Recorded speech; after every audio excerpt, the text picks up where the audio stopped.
las últimas semanas ha estado en furor en Colombia el tema de la ciberseguridad y no es un tema coyuntural. Según Fortinet, solo en el primer semestre de este año se presentaron más de 5.000 millones de intentos de ciberataques en el país. Para conocer las más recientes tendencias de gestión de riesgos y protegernos en el mundo digital, invitamos al escenario a Jesús Razo de Risk and Incident Response, LATAM Director en Trend Micro. Bienvenido. Buenos días.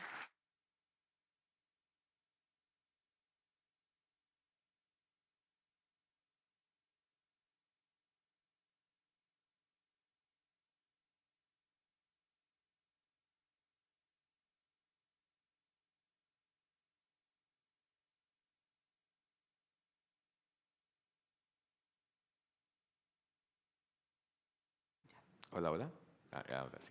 Muchas gracias. Gracias. Buenos días.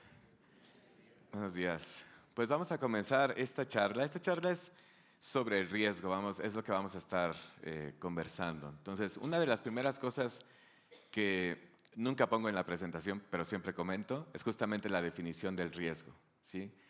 Riesgos hay de muchos tipos. Hay riesgo al caminar, riesgo al correr, riesgo a estudiar incluso.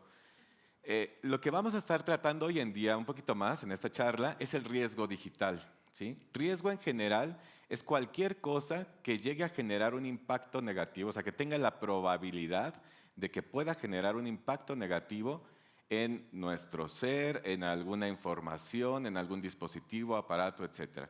Esa es la definición como tal, a muy grandes rasgos de riesgo. En términos de riesgo digital, de lo que hablamos es de cualquier cosa también que tenga la probabilidad de generar un impacto negativo en la confidencialidad, la integridad o la disponibilidad de la información que estamos utilizando o en los dispositivos digitales que se encarguen de hospedar, transmitir o modificar esa información. Ese es el riesgo digital. Eso es a lo que nos vamos a estar refiriendo en esta presentación. Y bueno, una de las primeras cosas que vamos a estar hablando es ¿por qué siguen ocurriendo las brechas de seguridad? O sea, ¿por qué seguimos estando en riesgo si la tecnología ha estado avanzando tanto, ha evolucionado tanto? ¿Por qué los criminales siguen también utilizando técnicas como ransomware, por ejemplo, para las cuales ya hoy en día tenemos muchas herramientas que las pueden detectar? Y bueno, una de las cosas es cómo se financian primero este tipo de grupos criminales. ¿Sí? Y lo que vemos aquí es una estadística muy buena que nos dice por cada grupo de por cada ransomware que nosotros estamos pagando, ¿sí? Podemos ayudar con ese dinero a que los criminales sigan financiando otros ataques. Y por eso siempre tomamos mucho en cuenta cuando tenemos este tipo de incidentes en organizaciones, el hecho de que no se pague, porque ese dinero al final del día pues va a ir a parar a manos donde se va a volver a refinanciar ese tipo de actividades, ¿no? La tecnología también no solo nos sirve a nosotros, también le sirve al criminal. Sí, eso es un hecho también. Los criminales, yo siempre digo, no es que vivan en un planeta diferente o en otro país diferente y estén todos metidos ahí. No, son personas como nosotros, tienen el mismo grado de estudios, oportunidades, familias, etc. Y lo que buscan es una oportunidad fácil, desgraciadamente, fácil y legal, de poder tener dinero para sustentar sus gastos. Al final del día, ellos, como yo digo, están en el mismo planeta, tienen acceso a los mismos recursos que nosotros. Así como hay inteligencia artificial hoy en día que nos ayuda a resolver muchas necesidades, esa inteligencia artificial también le ayuda al criminal a poder ser más avanzado y poder generar amenazas mucho más rápido y mucho más eficientes hoy en día. Entonces, una de las cosas que vemos hoy con respecto de la evolución de las amenazas es justamente cómo los phishings siguen siendo uno de los vectores principales por los cuales los atacantes pueden llegar a generar un impacto negativo en las organizaciones. Llevamos viendo esa estadística desde hace años. ¿Sí? Desde hace años vemos que el correo es el vector número uno para que una organización o una persona física pueda sufrir un ataque digital. Los phishings, las vulnerabilidades, obviamente, eso es un tema también que no podemos dejar de lado. El software sigue evolucionando, el software sigue siendo producto de la generación humana y por lo tal es propenso a que tenga algún tipo de error en la programación. Ese error en la programación, no intencional obviamente, esa es lo que llamamos una vulnerabilidad. De ser intencional, sería un ataque. Ajá. Los exploits de open source y supply chain hoy los estamos viendo un poco más. Supply chain a lo que se refiere es a que hoy en día los criminales no solamente se encargan de atacar a los dispositivos de una empresa o una organización, sino que una forma un poco más eficiente para ellos de poder abarcar más empresas es atacar aquellos componentes que muchas empresas utilizan, lo cual puede ser hardware, puede ser software, es decir, en vez de yo tratar de penetrar en una organización, lo que hago es trato de comprometer algún aplicativo que esa organización utiliza. Como la organización confía en ese aplicativo, lo va a continuar utilizando sin darse cuenta de que realmente está sucediendo algo peligroso en el fondo, ¿no? Ahora, hay técnicas nuevas también para estar evadiendo las tecnologías que estamos utilizando hoy en día. Una de ellas es esta parte del living off the land. A lo que se refiere este término es a que los componentes que se utilizan hoy en día hacen uso de aplicaciones que los propios sistemas operativos ya tienen, como PowerShell, por ejemplo, que son herramientas propias de Windows, y el atacante lo que trata de hacer es, bueno, si esa aplicación es confiable para el sistema operativo, ¿por qué inventar yo algo nuevo? ¿Por qué no aprovechar aquellas aplicaciones que en las cuales el sistema ya confía, y a partir de eso puedo comenzar a generar un ataque mucho más eficiente, mucho más silencioso también, ¿no? Técnicas de mejorar el cifrado en temas de ransomware, no solamente cifrar equipos, sino también ya llegar a la parte de extorsión, ¿no?, de la información. Esa es otra parte en la que los criminales han estado evolucionando. Y para poder contrarrestar todo este tipo de amenazas, una de las primeras cosas que tenemos que entender es cómo se correlacionan esas brechas de seguridad con la superficie de ataque. Si yo les presento este libro, que nos ayuda a entender cómo es que podemos medir o tener métricas dentro del ambiente de ciberseguridad, ¿no? Y una de las cosas que el libro nos comenta justamente es que las brechas de seguridad y la superficie de ataque están correlacionadas, ¿sí? Esa correlación a lo que se refiere es a que mientras yo no tenga control o no tenga visibilidad sobre todos los assets que componen mi superficie de ataque, el atacante puede tener una oportunidad de aprovechar alguno de esos assets para poder generar un ataque dentro de la organización. Ajá. Entonces, la idea justamente detrás del libro es esta. Entender mejor nuestra superficie de ataque nos va a ayudar a poder determinar en qué momento y con qué controles de seguridad podemos prevenir algún tipo de ataque, ¿sí? Ahora, para poder conocer todo este enfoque de superficie de ataque, una de las primeras cosas que entendemos es cuál es el concepto de esa superficie de ataque o qué es lo que la compone. Aquí les presento yo tres pequeños componentes, ¿no? El primero de ellos es la parte de la infraestructura. La superficie de ataque involucra todo lo que es aquella infraestructura que toca aplicaciones críticas o información sensible de la organización, ¿sí? Infraestructura no solamente son computadoras, pueden ser dispositivos móviles, pueden ser servidores, pueden ser aplicaciones de nube, puede ser una instancia de nube en contenedor, puede ser un serverless, eso también cuenta como infraestructura. Hoy en día la infraestructura no es solamente física, hay infraestructura lógica o infraestructura virtual. Entonces tenemos que tomar también eso en cuenta. Después también vamos a tener la parte del comportamiento de los usuarios. ¿Cómo el usuario utiliza la tecnología hoy en día? Eso es algo que tal vez, y lo vemos mucho en las redes sociales, por ejemplo.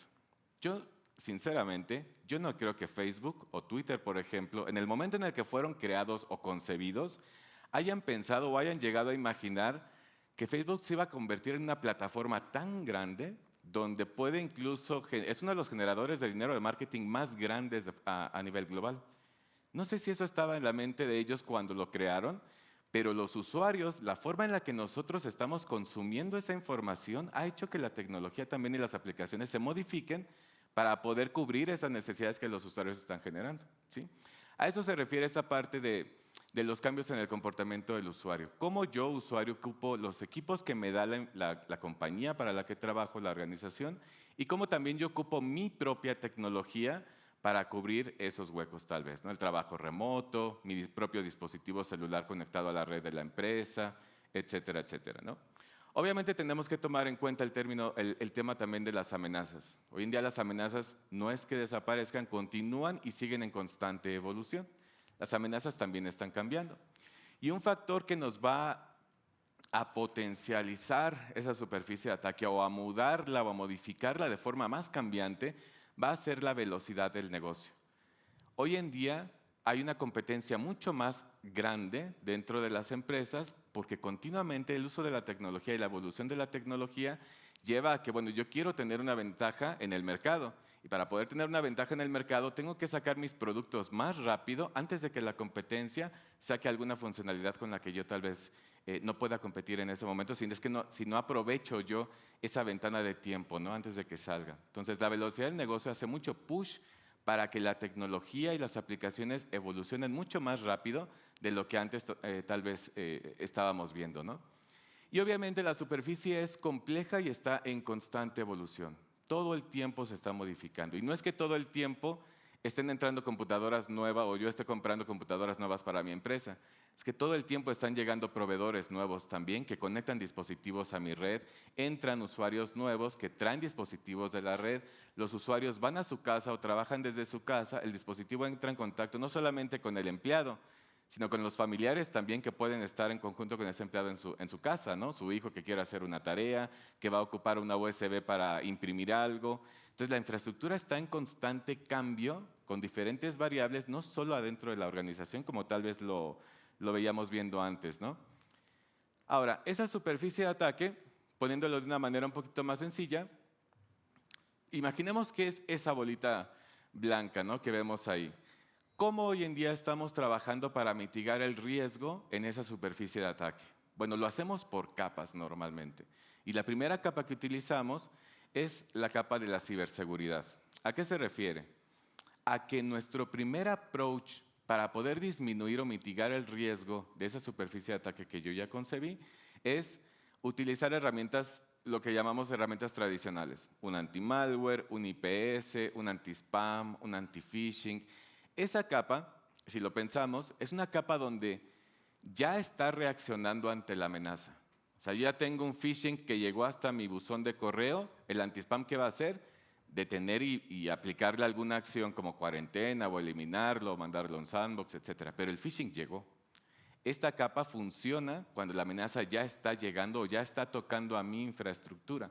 ¿El anti-malware en qué momento se va a disparar? Cuando un malware llega al dispositivo donde está instalado el anti-malware. Pero el malware llegó. O sea, el ransomware, por ejemplo, llegó. El troyano llegó. Esta capa ya es de protección, ¿sí? Ya está actuando sobre lo que ya estoy viendo que es una amenaza dentro de mi infraestructura, ¿no?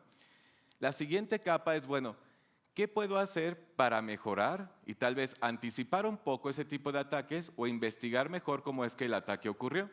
Que es una de las preguntas que siempre suceden después de un incidente grave de seguridad. Tuve ransomware, ok, ya apliqué mi plan de recuperación, ya estoy trabajando nuevamente, ya tengo disponibilidad de la información.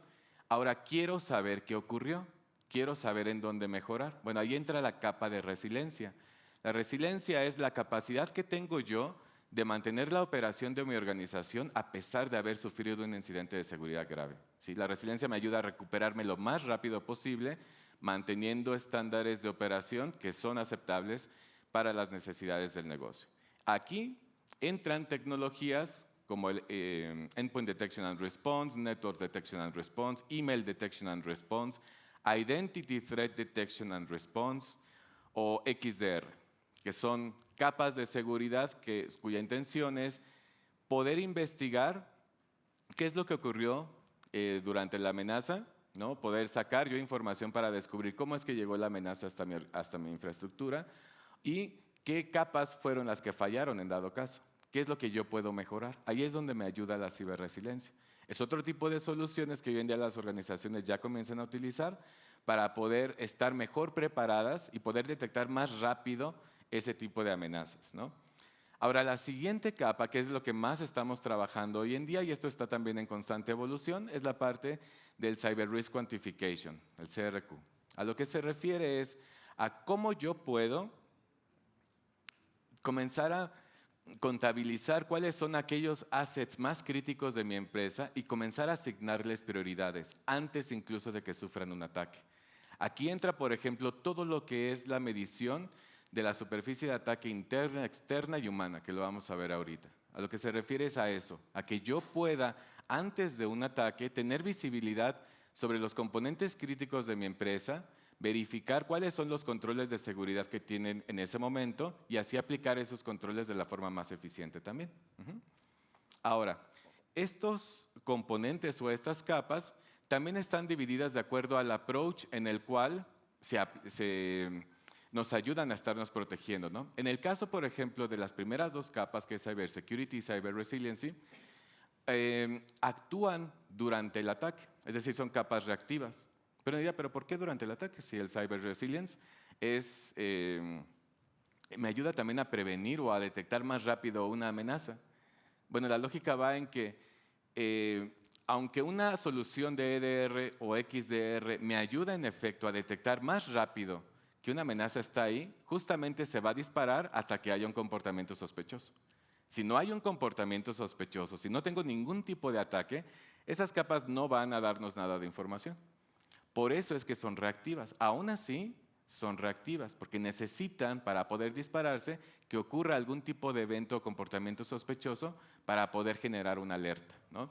En la parte del Cyber Risk Quantification, ahí sí no tenemos esa parte reactiva. Lo que tratamos de descubrir aquí con Cyber Risk Quantification es qué otros assets no están dentro del assessment de riesgo, por ejemplo, o dentro de nuestros procesos. ¿Qué assets no están dentro de las políticas de seguridad? Los controles de seguridad que tienen son los adecuados, están configurados de acuerdo a las mejores prácticas, tienen configuraciones por default que tenemos que modificar. Aunque aún no tengan un ataque, si yo comienzo a trabajar sobre esos puntos, con toda seguridad voy a poder prevenir incluso de que tenga algún tipo de comportamiento sospechoso en algún momento, ¿no? Por eso es que esta capa es más proactiva, ¿ok? Ahora, por más que yo lo intente, sabemos que siempre vamos a tener un riesgo residual. ¿Por qué? Porque la superficie de ataque siempre está evolucionando, ¿sí? Entonces siempre están agregándose componentes y por eso es que la intención no es que el riesgo disminuya hasta cero, pero sí que disminuya hasta un valor donde la empresa o la organización se sientan cómodas de acuerdo a las necesidades que tiene el negocio. Entonces, mientras yo trabajo con esas capas, pues parece que el riesgo está disminuyendo. Pero ¿qué sucede con la superficie de ataque? Si la superficie de ataque aumenta y yo no tengo visibilidad sobre esos componentes, pues lo que yo pensaba que estaba disminuyendo realmente está aumentando, y no significa que yo no haya hecho nada. Yo pude ser muy diligente y haber hecho todos mis controles de seguridad, configuré todo perfectamente, pero en la nube crearon unas instancias nuevas para un proyecto nuevo de desarrollo y ahí no tengo seguridad porque no entra dentro de mis políticas. Nunca entró al proceso, por ejemplo. Entonces no tengo visibilidad de eso y la superficie está aumentando, ¿sí? Por eso es importante el hecho de que mientras más visibilidad tenga yo sobre esos componentes de la superficie de ataque, pues más voy a poder ser resiliente en ese sentido, ¿no? Ahora, ¿cómo debería de actuar yo ante ese aumento que tenemos de la superficie de ataque? Bueno, la idea o lo ideal es justamente que todas mis capas de seguridad estén unidas y que crezcan en conjunto, ¿sí? No significa que simplemente pues meto más antivirus y instalo más antivirus en las computadoras o instalo más parches o aplico más parches virtuales y demás. No, al mismo tiempo eso también tiene que entrar dentro de los controles de resiliencia, también tiene que entrar en la contabilización del riesgo para que yo pueda estar viendo cuál es el riesgo final que la organización está teniendo, ¿no? Y este ciclo se repite y se repite y se repite, ¿sí? Una cosa que tal vez no sucede al momento de estar hablando con riesgo, eso me ha tocado verlo en varias empresas, es que cuando tenemos un cálculo de riesgo, normalmente son fotografías. O sea, yo contrato a alguien o tengo un área que se encarga de calcular el riesgo y sacan ese riesgo en enero y me entregan un reporte. Y a partir de ahí yo empiezo a trabajar. En mayo, cuando yo quiero ver resultados, pues resulta que sobre lo que yo estuve trabajando ya no vale, porque mudó. O sea, las necesidades del negocio provocaron que esa superficie de ataque estuviera cambiando también. Entonces, a eso me refiero con que esto es un ciclo, ¿sí? Siempre va a estar creciendo, siempre va a estar disminuyendo también, pero necesitamos estar conscientes de qué tan frecuentemente estamos haciendo estas evaluaciones. Ahora, ¿qué debería de contabilizar yo para esa superficie de ataque? Bueno, al menos hay 3 capas hoy en día que debemos de tomar en cuenta. Lo que es la superficie de ataque externa, que es todo lo que yo tengo publicado en Internet, ¿sí? que no es que esté mal, yo siempre digo, no es que esté mal. Mi servicio, por ejemplo, mi página web, pues tiene que estar pública, tiene que estar expuesta, no está mal eso. Mi servicio de correo, bueno, igual tiene que estar expuesto. Si yo ya estoy utilizando Office 365 o la parte de Google, pues esto tiene que estar expuesto porque mis usuarios no solamente acceden a su correo desde adentro de la organización, también lo acceden desde afuera. Entonces la idea es, eso que está expuesto, esa parte de la superficie de ataque, ¿cómo es que la estoy protegiendo hoy en día? ¿Tiene algún control de seguridad que yo ya puse ahí? ¿Configuraciones de seguridad que ya están puestas? Esos son el tipo de preguntas que me tengo que hacer, ¿no? Y para esto, bueno, perdón, me faltó una que es el factor humano, ¿sí? Tengo una superficie de ataque externa, que es todo lo que tengo expuesto a Internet. Tengo una superficie de ataque interna, que es todo lo que está ya adentro del perímetro de mi organización, incluido el pseudo perímetro de la nube, en caso de que yo esté utilizando algún tipo de ambiente híbrido. Eso también cuenta dentro de la superficie de ataque interna. Porque la nube, no porque sea nube, es que esté todo expuesto. En la nube tenemos parte de las dos capas también. Cosas que pueden estar expuestas, pero cosas que solamente las aplicaciones van a estar consumiendo. Y la parte humana, credenciales, los usuarios, los privilegios, en dónde se loguean.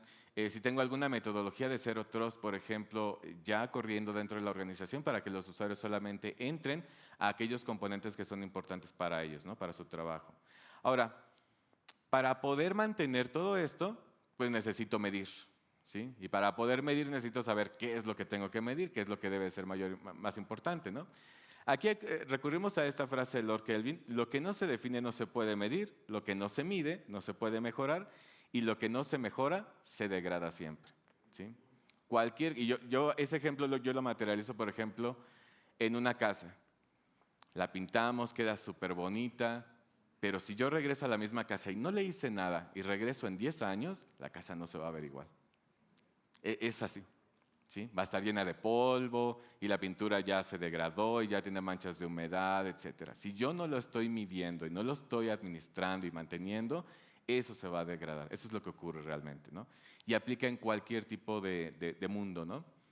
Ahora, el Cyber Risk Quantification es una técnica, es algo que ya estamos implementando dentro de varias empresas. Gartner, de hecho, tiene mucha documentación sobre esto.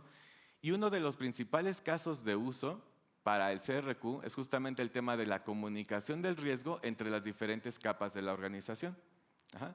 Entonces, en esta encuesta lo que ustedes ven aquí es que de todas las organizaciones que estuvieron utilizando esta metodología, el top 5 de casos de uso para lo que lo estuvieron utilizando fue para poder comunicar de mejor manera el riesgo, ¿sí? El riesgo al final del día puede ser para algunos una cosa subjetiva, puede ser algo objetivo, pero necesitamos dentro de la misma organización tener un estándar, saber cómo comunicarlo y saber que estamos hablando en los mismos términos en todo momento. Ajá. Lo que nos llega a ocurrir, me ha tocado verlo varias veces ya en varias empresas, es que el riesgo es parte de la cultura de la empresa, sí. Pero la forma en la que se gestiona y la forma en la que se mide y se obtiene tiene diferentes criterios. Y cuando tengo diferentes criterios, yo no puedo sumar un 87, que es de una escala de 1 a 100, con un C, que es una escala de ABC. Y no lo puedo sumar con un 2, que es de una escala de 1 a 5. O no lo puedo sumar con un 5, que es de una escala de 1 a 10. O con un medio, que es en una escala de bajo, medio y alto. Entonces ocupamos diferentes tipos de escalas y eso no se puede sumar. Al final del día, el problema que nos trae esto es que no podemos hacer una comunicación efectiva del riesgo, ¿sí? No puedo saber exactamente cuál es el riesgo final que tiene la organización. Entonces, para eso uno de los problemas justamente es saber cuáles son los componentes que estoy tomando en cuenta para la superficie de ataque, qué es lo que estoy midiendo y a partir de lo que estoy midiendo, tener una comunicación más efectiva. Ahora, ¿qué componentes puedo tomar yo en cuenta para la evaluación del riesgo? Primero, cuentas comprometidas. Estos son algunos ejemplos, son de las cosas mínimas que yo debería de tomar en cuenta, ¿no? Todo el riesgo de los assets que tengo en la nube. Ajá. Eso va a depender obviamente de cada infraestructura, pero son componentes que generalmente vamos a estar encontrando, ¿no? Todo lo que tengo expuesto a Internet, eso también lo debo de contabilizar. Todo lo que son las detecciones de XDR, si mi empresa ya cuenta con alguna solución de XDR, Esas soluciones ya me van a estar alertando sobre comportamientos sospechosos sobre los que ya tengo que actuar. Bueno, esos eventos que están surgiendo también deben de ser parte de la contabilización del riesgo. Ajá. El otro punto es los unmanaged assets. Cualquier asset que entre en contacto con la infraestructura de mi organización y que tal vez yo no lo puedo gerenciar. ¿Por qué? Porque es de un proveedor, porque es un dispositivo personal, etcétera, etcétera. Pero aún así, aunque yo no lo pueda gerenciar, yo debo de saber que eso existe para poder contabilizar un tipo de riesgo también ahí. Los comportamientos de los usuarios y su actividad dentro de la empresa con los dispositivos que les estamos dando, sean de la empresa o sean personales. El tráfico de la red, que es algo que también a veces pasamos desapercibido. Hay cosas que vamos a poder ver físicamente en las soluciones del anti-malware, del IPS, del firewall, etcétera. Pero hay tipos de tráfico con protocolos tal vez de aplicaciones que se desarrollan dentro de la organización que puede que no tengan el mismo control de seguridad. Ahí es donde entra el monitoreo y la contabilización del riesgo del tráfico de red. Ajá. Las amenazas mismas. No debemos dejar de lado que aunque yo ya tenga una solución que me dijo que yo en el mes pasado detecté 5,000 ransomwares y 5,000 detecciones de contacto hacia un sitio de Command and Control, aunque ya fue protegido, ocurrió. Y yo debo de saber por qué ocurrió. Porque si ocurrió, puede volver a ocurrir. Ajá. Entonces, es parte también de la evaluación del riesgo. No es solamente por contabilizar los números de las amenazas, es por entender cómo la amenaza realmente llegó para que yo pueda mejorar. Ajá. Y bueno, aquí las últimas partes, los dispositivos también. Dispositivos puede ser, como les decía, algo personal, puede ser un servidor, etcétera. La actividad y las aplicaciones que mis usuarios están utilizando en la nube y las configuraciones también no las debemos dejar de lado, ¿no? Tal vez yo ya instalé una solución de seguridad, ya la configuré y la dejé así por 6, 8 meses. Hizo lo suyo, sigue detectando y sigue haciendo cosas, pero en 6, 8 meses tal vez el vendor ya tiene motores nuevos que no están aplicados dentro de esa configuración. Por eso es que también es parte de lo que tenemos que estar evaluando, ¿no? Y el tema de las vulnerabilidades. Si se fijan, las vulnerabilidades yo las puse al final, porque normalmente son las primeras en las que pensamos en la superficie de ataque. Pienso en riesgo y lo primero que se me viene a la mente es, bueno, ¿cuántas vulnerabilidades hay? ¿De qué riesgo? ¿Cómo las priorizo? ¿Cómo las aplico? Etcétera. Intencionalmente está al final para que vean que para llegar a las vulnerabilidades también hay un camino muy extenso que debemos de estar cubriendo y que las vulnerabilidades no son solamente el único factor para que podamos transmitir una buena sensación del riesgo, ¿no? De realmente dónde está el riesgo. Eso nos va a ayudar a poder tener una mejor comunicación porque ya sabemos que estamos contabilizando el riesgo en los mismos términos. Y otra cosa también que nos va a ayudar mucho es el tema de utilizar frameworks ya de la industria. No tenemos que inventar el hilo negro. Existen hoy en día ya muchos frameworks, como es que les muestro yo acá, que es el NIST 830. Ese nos ayuda justamente en la gestión del riesgo. Habla solamente de eso. Hablas de cómo empezar, qué evalúo, qué considero, qué tipo de límites o criterios debería yo de tomar en cuenta para esa evaluación del riesgo, etcétera, etcétera. Entonces, tenemos herramientas hoy en día para poder utilizarlas. El desafío es utilizarlas en conjunto y de forma armónica dentro de la misma organización. Que uno no empiece a utilizar un framework y luego otra área está utilizando otro, otra está utilizando uno diferente, porque al final no se puede llegar a una comunicación efectiva, ¿no? ¿Para qué nos va a servir esta gestión del riesgo mucho más armónica y a través de frameworks? Bueno, al final del día lo que queremos es responder preguntas en diferentes tipos de niveles, ¿sí? Tal vez el CEO va a tener ciertas preguntas para responder que no son las mismas que las que tiene el CISO, que no son las mismas que las que tiene el CIO, etcétera. Pero todas, una vez que tengamos la respuesta, nos ayudan a poder tener una mejor evaluación y entendimiento de ese riesgo para tomar en cuenta las actividades que tenemos que priorizar. La utilización de este tipo de frameworks también está llevando a que las organizaciones evolucionen en términos de la organización, de cómo o quién es responsable de ese riesgo. Hoy en día ya tenemos más roles, ¿no? Los que están utilizando ya esta parte más de cuantificación de riesgo trabajan mucho en esto, ¿no? En generar un embajador, un facilitador, un consejero, un integrador, que son roles nuevos que le ayudan a la empresa a tener un responsable de la gestión y de la comunicación del riesgo de una forma mucho más efectiva. Y esto al final del día, lo que me gustaría cerrar aquí la presentación es en dónde caen todas estas tecnologías en una evolución de tiempo, ¿no? Entonces, se fijan, por acá tenemos todo lo que es la parte proactiva, ¿no? El riesgo proactivo, y por acá tenemos la maduridad de las estrategias de ciberseguridad. Y aquí todos podemos tomar esta matriz y ver en dónde estamos. Si tal vez algunos vamos a estar todavía aquí, en la capa de protección, donde sí tengo soluciones que me ayudan a proteger, pero tal vez no puedo prevenir mucho.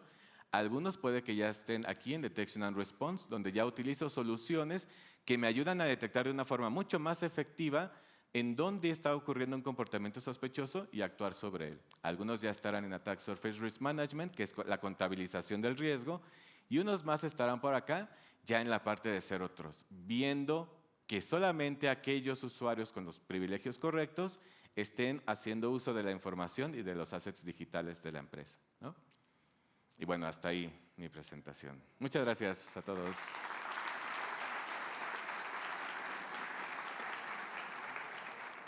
Gracias. Señor Razo, muchísimas gracias por sus importantes aportes. Queridos asistentes, en este momento vamos a hacer un break de 20 minutos, así que los invitamos a salir del salón, a disfrutar de un refrigerio. Recuerden llevar todas sus pertenencias y nos vemos en 20 minutos exactos, es decir, a las 10:40. Muchísimas gracias y recuerden nuestro hashtag del día de hoy, numeral Shared Services. Gracias, en 20 minutos los esperamos, agradecemos su puntualidad.